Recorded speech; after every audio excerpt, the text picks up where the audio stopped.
오는 12월 신당 창당을 모색 중인 이준석 전 국민의힘 대표가 이준석이 가는 길에 동참해달라며 지지자 연락망 구성에 나선 가운데 하루 만에 26,800명이 연락망 등록에 참여했다고 알렸습니다.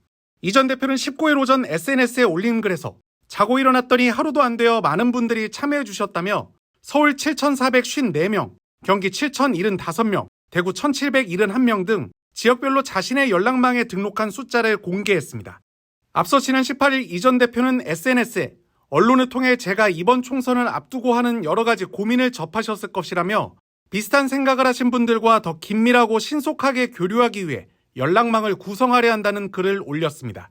그러면서 전통적인 방식으로 조직을 구성하고 과도한 비용을 지출하고 누군가에게 큰 빚을 지는 정치보다는 3천만 원으로 전당대회를 치러낸 것처럼 경쾌하면서도 새로운 형태의 시도를 해보려고 한다며 수십 년간의 잘못된 관행 속에 젖어있는 정치 문화를 바꾸는 길에 동참해달라고 호소했습니다.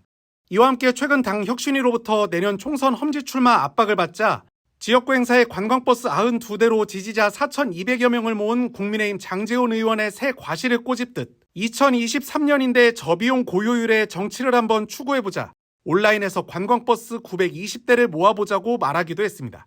현재 이 전 대표가 SNS에 올린 연락망 등록 링크에는 이름과 성별, 휴대전화번호, 거주지역, 이메일 주소 등의 개인정보를 수집하고 내년 총선 종료 이후 10일까지 이를 보유한다고 명시돼 있습니다. 이 전 대표는 발기인, 당원 명부 등에는 제공한 정보가 활용되지 않는다고 밝혔는데 중앙당 창당을 위해 창당 발기인 200명과 5개 이상 시도에서 당원 1000명씩이 필요한 것으로 볼 때 언제든 신당 창당에 나설 수 있도록 사전 작업에 착수한 것으로 보입니다.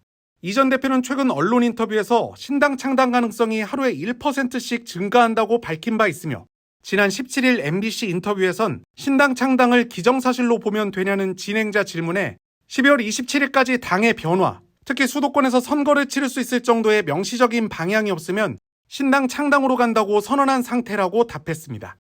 아무래도 지금 가장 큰 이슈가 신당 창당이니까 좀 더 네. 명쾌한 이야기들을 직접 들어보려고 합니다. 신당 창당이 기정사실이다 이제 이렇게 보면 되는 거죠? 저는 12월 27일까지 당의 변화라고 하는 것, 특히 수도권에서 선거를 치를 수 있을 정도의 명시적인 변화가 없으면은 저는 그 방향으로 가겠다라고 선언한 상태니까요. 네. 시간 변수만 남아 있는 겁니다. 네, 그래서 저는 여기서 구질구질하게 무슨 이렇게 하면 제가 이렇게 하겠다, 저렇게 하면 이렇게 하겠다 이런 얘기는 안 합니다. 그냥 시간 변수만 남아 있고 사실 그때까지 당이 만약 변해가지고 국민들이 당의 변화를 인정한다 그러면은 창당하고 말고 선택의 문제가 아니라 제가 창당할 방법이 없습니다. 네. 예, 그렇기 때문에 그거는 알아서 잘하면 됩니다. 이에 앞서 지난 11일에는 이준석계로 분류되는 천하용인 4사람을 만나 뜻을 같이 하는 의원들의 명단도 보여주며 현역 의원들의 신당 합류도 시사한 것으로 전해졌습니다.